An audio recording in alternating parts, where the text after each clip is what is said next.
Okay, so here's ride number 18. I do have to admit, I'm not exactly where I'd want to be with him right now.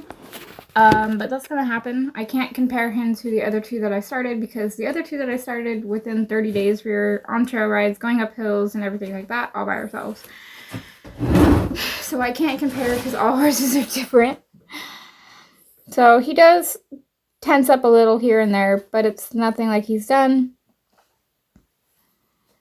I left the whole video in except for setting up the camera and turning off the camera.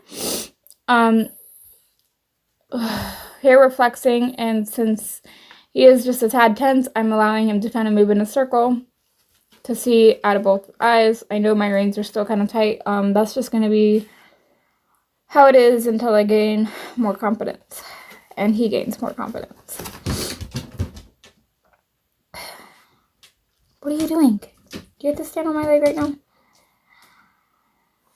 Oh, it's been a long day. Today's very weird. It's very, very hot, like 50s, 60s, but the wind is very, very, very cold. So I lunged him for quite a while because he was just, again, full of himself, just hauling his butt around the round pen, not wanting to slow down, not wanting to listen when we were lunging. So crisp air, hot day, kind of weird.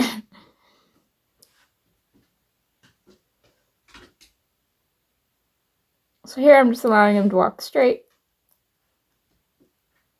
The circles are more for his confidence because it's something that he, how do I explain this? It's what we first did the first couple of days, so he understands it more. My reins aren't like really, really loose, but they're looser. Anybody notice his mane and tail from a couple of days ago? Sorry if you can hear that in the background, that's my dog. So I'm just allowing him to walk. I'd like a more upbeat walk, but right now I'm not going to complain. So here I've just turned him. I'm going to do more turning to get him thinking more. And I want to start teaching him how to neck rein, but that's going to be a while because I have to do it when he's confident. So here he's trying to cut in, and I'm saying, nope, go as far out as you can. So I don't care if he goes out right here where he's at because any closer and it's a bunch of mud. There's only one part of the round pen that's still really mucky. So right here, I don't care if he goes to right here, but I don't want him just cutting in when he wants. Because then you're going to have a horse that constantly takes you back to the center. See right here, he's trying to go in. So you can't tell, but my outside rein is pulling him over to the panel. When he comes to the panel, I release the rein and I just turn him in a circle to kind of reinforce that was a good job. You know, you don't have to keep going forward. You can think about this for a second.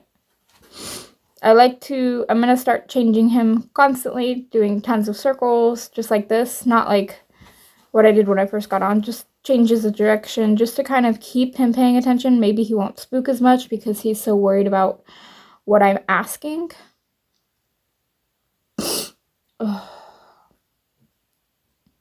Videos might stop for a while. I do have a dentist appointment, and I might have to have surgery to have pulled teeth, but I'll keep you guys updated on that. So again, I like how loose my reins are. They're still tight, but they're loose enough that he can go forward.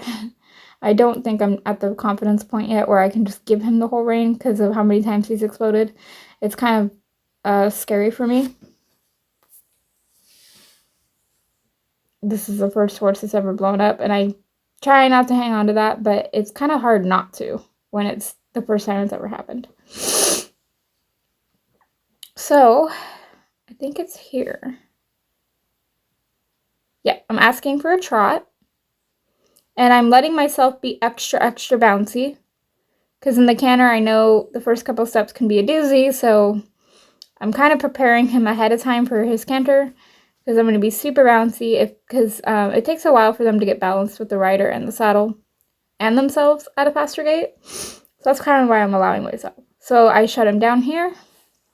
Again, going to start doing tons of one rein stops and circles to get him paying attention.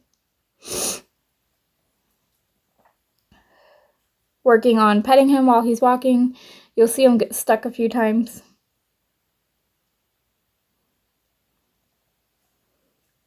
So here, I think it's right here, yeah, I was asking for the trot, but he wasn't wanting to go out. So I said, okay, as long as you give it to me in the center, you can do it in the center. I'm not always going to allow him to do that, but once in a while, for his confidence, as long as he's moving, I will kind of let him go to the center. So I let him stop trotting just to kind of allow him to know that once in a while we can do this. So back to the trot again. Here I make him trot in the center, so he knows that not every time he goes to the center it's going to be a stop or a walk. Very proud of that, actually. So he got stuck right there, so I just tapped him forward, so keep going. He gets stuck when I say easy for some reason. Whenever I say easy or good boy, he tends to stop, so I'm trying to incorporate that more when I want him to slow down on the lunge line, on the ground. So again, we're trotting here. Very nice trot. Man, I love his trot. It's super big, super bouncy. It doesn't look like it, but I'll see if I can't zoom in on it. So again, really bouncy, big trot. It doesn't look like it on camera, but when you ride it, it's like this huge, big, overextended trot. I like it. I like the appendixes. Some people call them appendixes. I call them appendix. So here I'm trying to keep that trot in a circle. Again, so he doesn't think of the center as such a good place. I don't mind him thinking of it as a good place. I fed him there the last couple nights because the round pen was wet. But I don't also want him constantly trying to go to the center. So you've seen I allowed him once to go in there and walk, and then after that we trotted the last couple of times. So he's more kind of willing right here to go back onto the rail. He's like, well, we do more walking on the rail than we do in the center. And he kind of stays on the rail. Pretty good. So right there I said easy, and he stopped. So the reason I'm saying easy is he feels like he's going faster than he actually is. When you're up there, you know, it feels different than what it looks like. Doing some circles, changing direction. Here we go back into the trot. It was a nice ride today. He wasn't as tense as he normally is, but if you look at his ears right here, his head's high, his ears are kind of back. So that's what I'm keeping my eyes on, because that's when he tends to blow up. So when you're watching people ride, watch those horses' ears and their heads. So right there, his head's high, medium, but their ears are going back and forth. They're not just staying back. So just flexed him a little bit, and then I got off.